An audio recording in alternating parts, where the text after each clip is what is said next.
ومن أحسن قولا ممن دعا إلى الله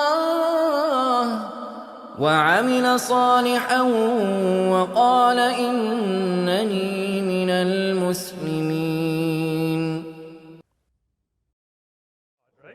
But if you look at Jesus, for example, he says, it's not my will, but your will to the one true God, right? So he submits to the one true God, right? So that would make him a Muslim, just like Moses, just like Muhammad, peace be upon all of them, right? Well, he was a Jewish, so again, that's by ethnicity, right? I mean, are you Christian? If you don't mind me asking. Yeah, I'm a Christian. So are you Jewish? No. So if Jesus was Jewish, why aren't you Jewish? Okay. Because what's a Muslim? A Muslim is somebody who submits their will to their Creator, right? Okay. And if you look at the Bible, even Jesus submits to the Father. He submits to the God above, right? Yeah. So that by definition makes him a Muslim. We don't believe Jesus was God himself. That's why you're saying he's Muslim. Yeah, exactly, so right? That's where it differentiates from Christians who say Jesus is God. Right, so exactly. We can't say that he's Muslim. Right, I mean, think about it. Like, if Jesus was God, who was he praying to? I see, okay. Does that make sense? That's your side of the argument. Of course. I mean, that's our point of view. It's not really an argument, but but even if you look at it from the Christian perspective, in the Bible, I mean, I have a Bible. If you can bring me my Bible. I'll keep this real quick. Yeah. So if you look in the Bible, Jesus is called a prophet, right? Now this is for the multitudes that saw the miracles of Jesus of healing the blind, right? So they said, who is this? They said, this is Jesus, the prophet from Nazareth of Galilee. So if he's a prophet of God, he's sent by God, he isn't God himself, right?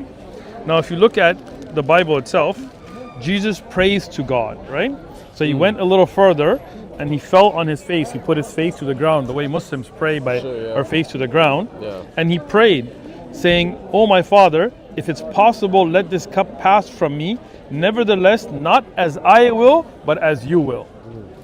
So God doesn't bend to somebody else's will. Like if he's saying it's the Father's will, then it shows that, and then if you look at Jesus himself, and this is red line, so according to Christian, this is the words of Jesus. Of course. "I must journey today, tomorrow, and the day following, for it cannot be that a prophet should perish outside of Jerusalem."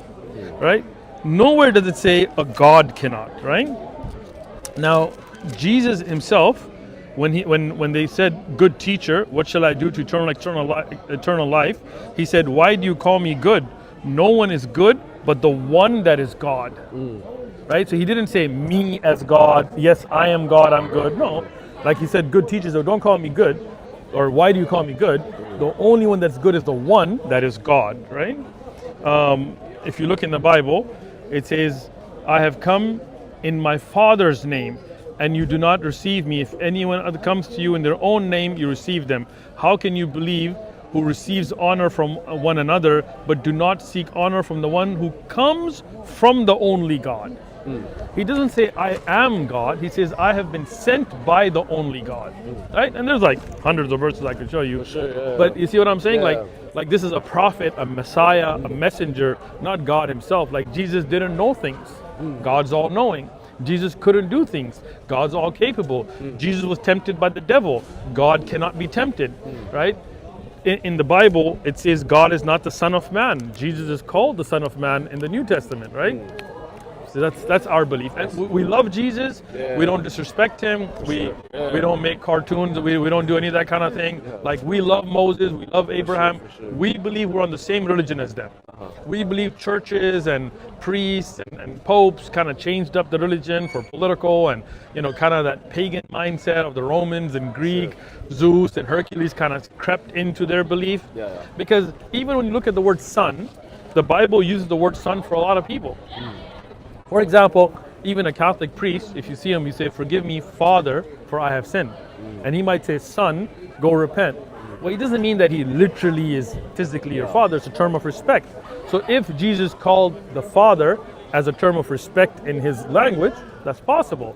And if he's called a son out of endearment, that's possible.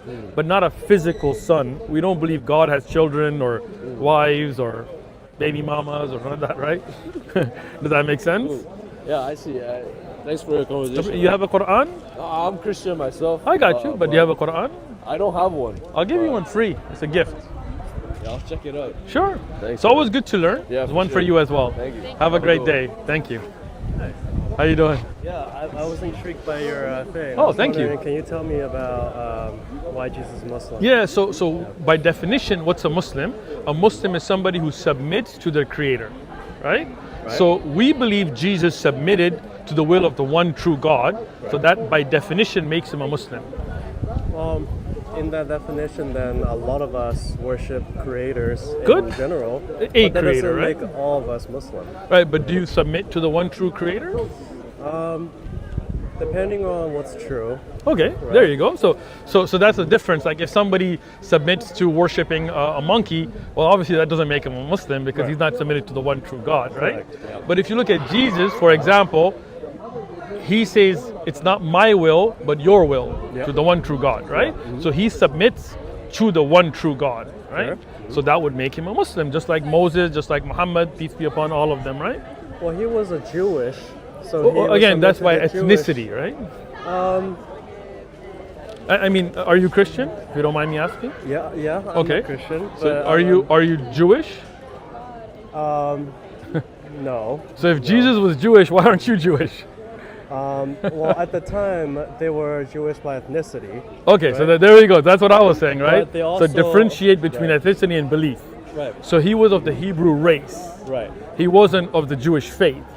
Well, what do you consider the Jewish faith then? Well, I mean, the Jewish faith, as they believe in the Torah, they believe in the Tanakh, they believe in the Old Testament, the laws. They don't believe Jesus to be a Messiah or God, right? That's the Jewish faith. Right. But Jesus also believed in that. He didn't believe himself to be the Messiah? Well, Jesus also believed in the Old Testament, the old laws, and Okay. everything like that. Do you believe in that? Yeah.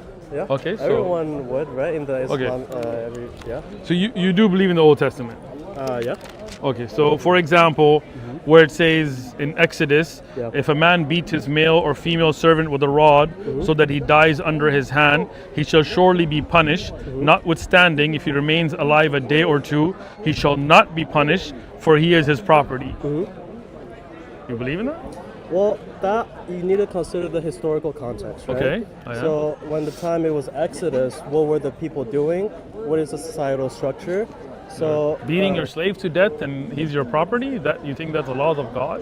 well, it was the laws of the society at the time. No, but are they the laws of God? This isn't about society. This is about Right. the laws that God gave to Moses and the Jewish people, right? Right.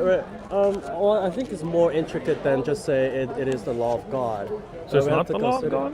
Well, I don't think it's black and white like that. Okay. Right. We wouldn't say, okay, that is the law of God, and then view God in a different. Like, No, light, I mean, right? I don't view God in a different light, Right. but I would say that I don't believe this was the law of God, right? So you're questioning the validity of the Old Testament. Well, I do believe that a lot of the Old Testament has been changed, yes. Oh, okay. Yeah, do you believe that? Why do you think the All right. Old Testament will be Let me show you. changed? So this is in 1 Samuel, right? King Saul said to his arm bearer, "Draw your sword and thrust me through with it, lest these uncircumcised men come and thrust me through and abuse me." Right. His arm bearer would not, for he was greatly afraid. Therefore King Saul, took his sword and fell on it. Yeah. Eh? And when his arm bearer saw that Saul was dead, so he committed suicide, Right. he also fell on his sword and died. So his arm bearer. So how did King Saul die? King Saul, he fell on his sword. Killed himself, Right. and he died from it, right? But if I just go to the next page, in 2 Samuel, it says, "There was Saul leaning on his spear, and indeed the chariots and horsemen followed hard after him. Now when he looked behind him, he saw me and called me, and I answered, 'Here I am.' He said to me, 'Who are you?' I said, 'I am an Amalekite.' He said to me again, 'Please stand over me and kill me, for anguish has come over me, but my life still remains in me.' So I stood over him and killed him." Did you see a contradiction there? What do you think is the contradiction? In one, Samuel fell on his own sword, and in the other one, an Amulite killed him. Right. right? And then if you keep going, Yeah. there's a third. Go ahead. Yeah. And David went and took the bones of Saul and the bones of Jonathan to his son from the men of Jabesh Gilead, who had stolen them from the streets of Bethshan, where the Philistines had hung them up after the Philistines had struck down Saul. So here Philistines struck down Saul. In the other verse, an Amulite killed Saul, and the other verse, Saul killed himself. How did he die? Yeah, that's a good question. Right? I So wouldn't there, know. Yeah. so you do see a contradiction there, right? I don't see it as a contradiction. You don't? I see it as inconsistencies in the Bible, Okay. right? So if you, how do you think inconsistencies came to be in the Word of God? Well, I would say if you take a vehicle crash report, Okay, good. I right, like you this. will see different perspectives. Right? Yes. There's inconsistencies in narratives So- because that's just What's your name? Simon. Simon. So Simon, let's take that, right? Let's say right now we're sitting here and a car comes and it's a red car, right? And it crashes into that pole, Yeah. right? And you ask, hey, what happened? And you say a red car crashed in the pole. And I say a black car crashed into the pole, which can happen, right? Humans make errors in observation. So one of us is wrong, right? Because a red car wasn't a black car, Sure. right? Yeah. So that would mean two of these are wrong, and because he only died one way, right? So that would mean there are incorrect narrations in the Bible, in the Word of God. قولا ممن دعا إلى الله وعمل صالحا وقال إنني